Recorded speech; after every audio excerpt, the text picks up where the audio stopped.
And now, broadcasting from Titletown, USA, here's Joe Simon.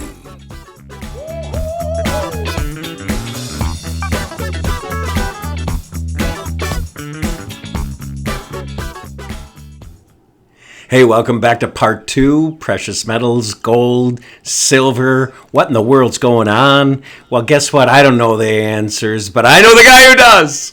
No, a lot of pressure, but we bring back subject matter expert, president of National Gold Consultants, Ryan Long. Hey, Ryan. Hey, Joe. Thanks for having me on. So as we were last talking at the end of part one, we were talking pre-1933 coinage. Is there anything else you want to add to that? Or if someone's skipping ahead of the class, they didn't listen to part one, maybe we could just do a quick 20-second review of what's this thing about pre-1933 coinage? Yeah, Joe. So as far as the pre-33 coins are concerned, not all gold and silver is created equal. You know, we've been doing this with advisors for decades, and primarily just the pre-33 coins for in your personal possession. It comes down to this: they're 100% private, non-reported. They have the most and the utmost performance, and they're the most liquid coinage that's out there. So it checks all three boxes off. There we go. For more information on that, you can always get a hold of us, and we can take you down that path to educate and make you feel smarter about what your friends are saying about there. There's a lot of chatter about it. I want to pivot quickly over to IRAs, and we've seen William Devane on television, and he likes gold because he can hold it in his hand, and he's telling us to take our IRA money and do that. Now stop, because if you know the rules, like you and I've talked about, it's very confusing. It is, Joe. The industry of gold and silver by itself is unregulated, and that is where we place our hat on the shelf and say we only work with financial professionals like yourself to make sure we're doing the right thing for the end user. And fiduciary aside, it's all about integrity. Companies alike will endorse different celebrities and say, "Hey, I do this," and first of all, they're paying them a lot of money to do that. And ultimately, where does that payment come from? Well, I tell you, it's coming from the price of the product you're buying from.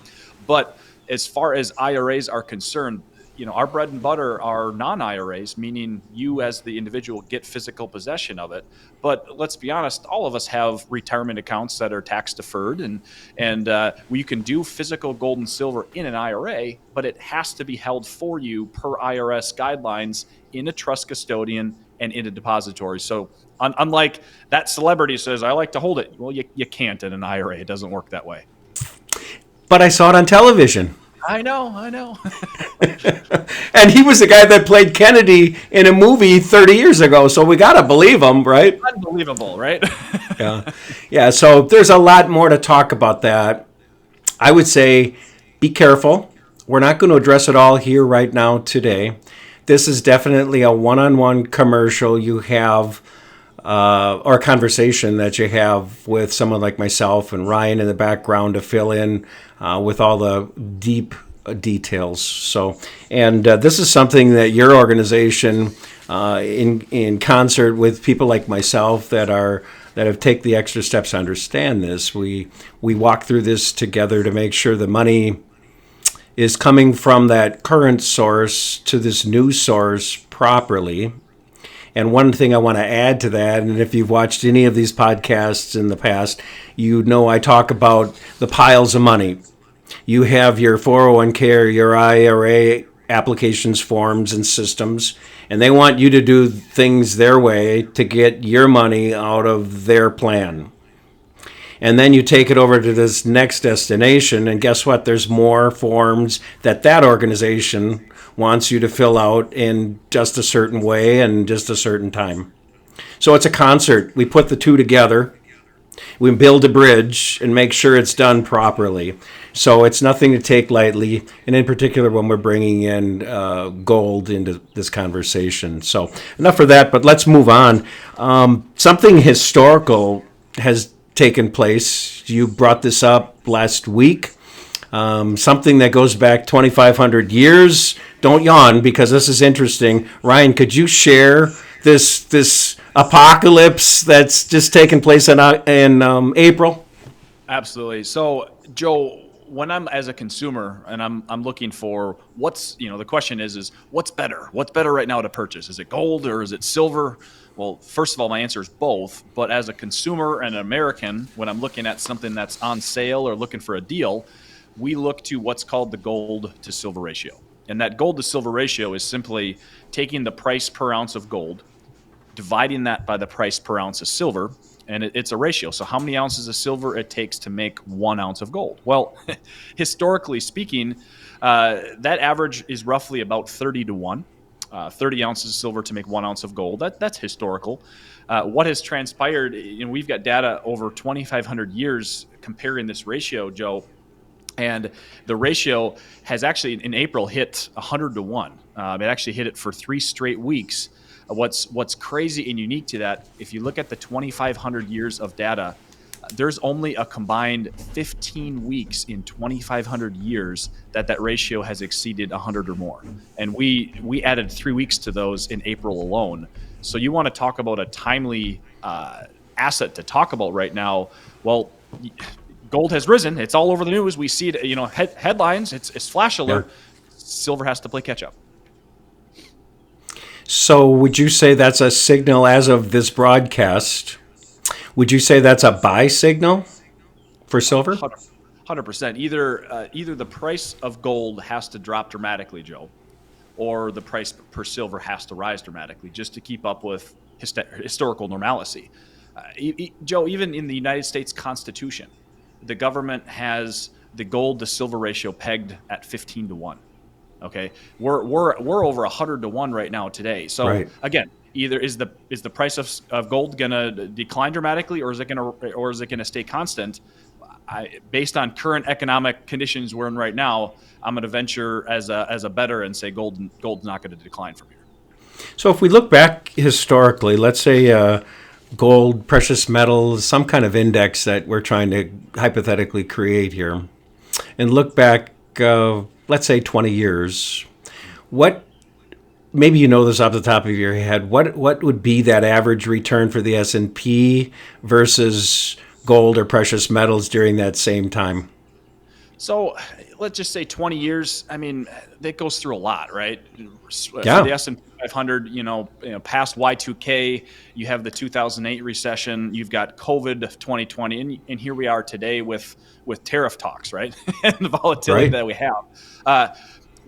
If I look at the price indexes of the S&P versus gold, and I look at, let's just say 1 year, 5 years, 10 years, 20 years, they trade places quite often, meaning, say gold outperforms or the S&P outperforms. So that doesn't mean we want one or the other. That means we want participation in both, right? When assets inversely react, that's participation in both. So if I look at the price of gold, for an example, I like to beg the question, Joe, is the price of gold and silver rising that much, or is our dollar declining that much in purchasing power, right? So, and the same with the S&P 500. Is it keeping up with inflation? Is it keeping up with goods and services? And I like to say no, but there's no secret and why we're seeing gold at all-time highs, because it's going to go to where it needs to go to keep up with your purchasing power. So we are in uncharted waters, Joe, ever since, the previous podcast we did together, ever since 1971, meaning we're fiat and backed by nothing. Gold's gonna go to where it needs to go to keep up with your purchasing power. Yeah. And when we talk about a portion, you use that word. I think the rule of thumb that at least you and I can agree on is that's around that 10 to 15%. Mm-hmm. So what do we do with that guy that comes in and says, I'm just retired, I have a 401k, I'm about to move it, I really don't trust what's going on? Especially that 1971 Richard Nixon story just made me even angrier and very insecure. I want to move all of my money to gold and silver and all of these things. And believe me, I know what I'm doing. I'm not going to blame you. How do we address somebody like that? First of all, we like to have a reality and a gut check, right?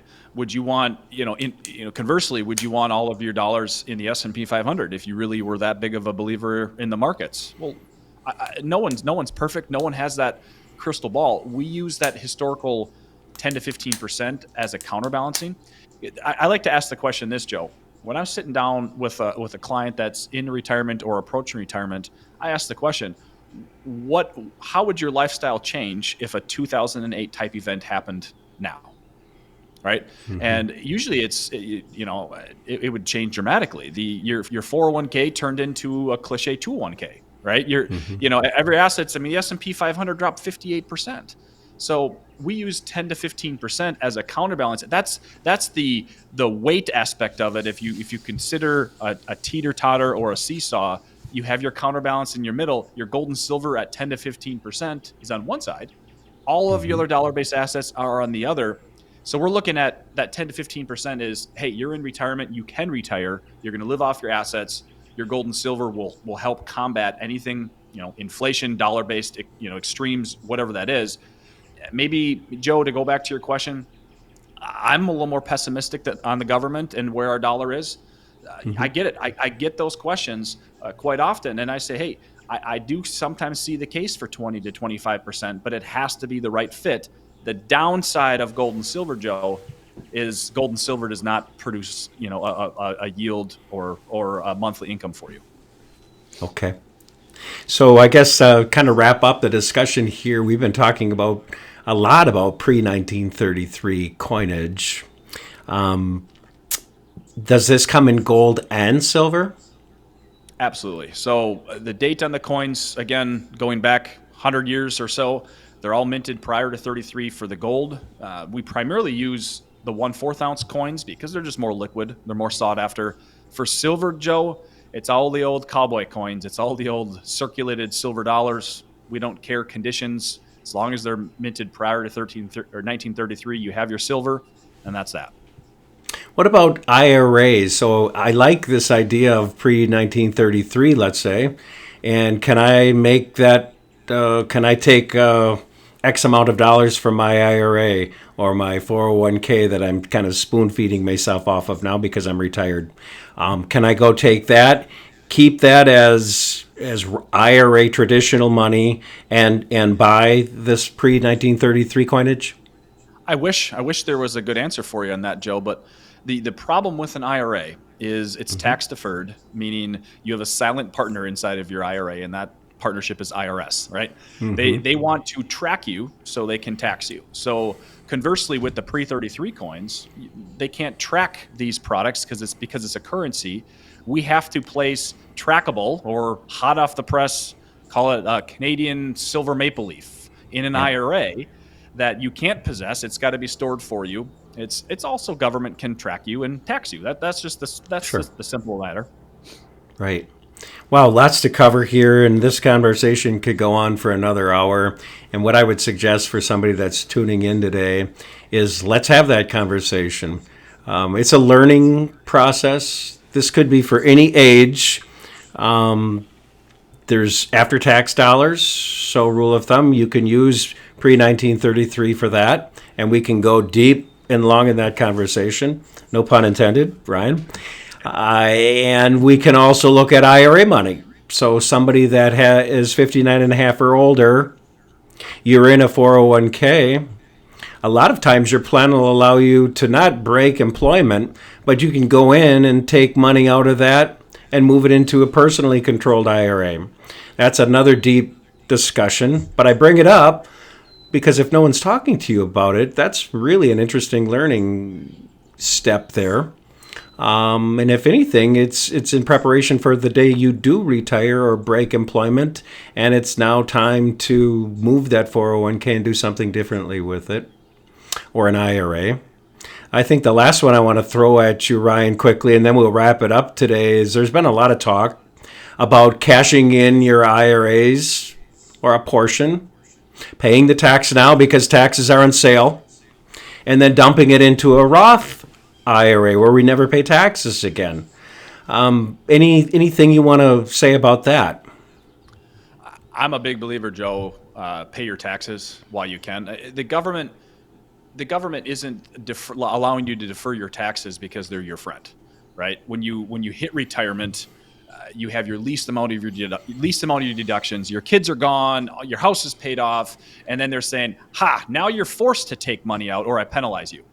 Yeah. Okay. Yeah. So there's huge conversations about that. People don't realize that we are in the cheapest tax bracket. Some of us in U.S. history. It's painful to say because it doesn't feel that way. But if you look back the last 100 years, that's the fact of the matter. I pay taxes while they're cheap. Yeah. Yeah. Well, and as you can tell, I just heard some of the birds chirping out of our window. It's a gorgeous day here in Green Bay, Wisconsin. Anytime the temperatures get over 70 degrees, people go crazy around here. And I appreciate you jumping in on this conversation today, Ryan. We'll have lots more.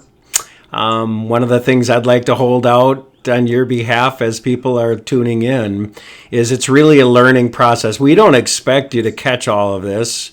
And of course, every case is different. What we do is we'll sit down and chat with you a little bit. And then at some point, if you feel this is something you want, we can bring Ryan, this guy right here, and we'll have a conversation with you that's specific and confidential to you, your family, your business. So any parting things you want to say as we sign off for today, Ryan? No, Joe. What I will say is that 10 to 15% is the appropriate number of an allocation. I like to say if you're going to have insurance in your house, you don't want it for $5,000. Otherwise, why even have it? In this environment we're in right now, there is peril on the horizon, and I'm not a doomsdayer. It's just more of a realist. So it couldn't be more timely, Joe. And you're doing everybody a service to let everybody know. And that's what it's about. We're planning to plan. Let's learn together and figure out how this works. There he is, subject matter expert. President of National Gold Consultants. That's Ryan Long. Thanks for joining us today, and thank you, the viewer. We love to hear from you, and until next time, have a prosperous day. You've been listening to the Joe Simon Podcast. Big ideas with powerful stories and real-time solutions. Business succession planning, executive benefits, employee benefits, tax beneficial savings, and more. Remember, information discussed here today is dated and not specific to your situation. Always seek personal counsel from qualified advisors. For more about Joe Simon, go to DaVinciInsurance.com. Joe Simon is a licensed insurance agent in the state of Wisconsin. Licensed to advise on accident and health, life insurance, disability insurance, and annuities, as well as qualified long-term care insurance. Make sure to visit the DaVinciInsurance.com archives for more of our podcasts.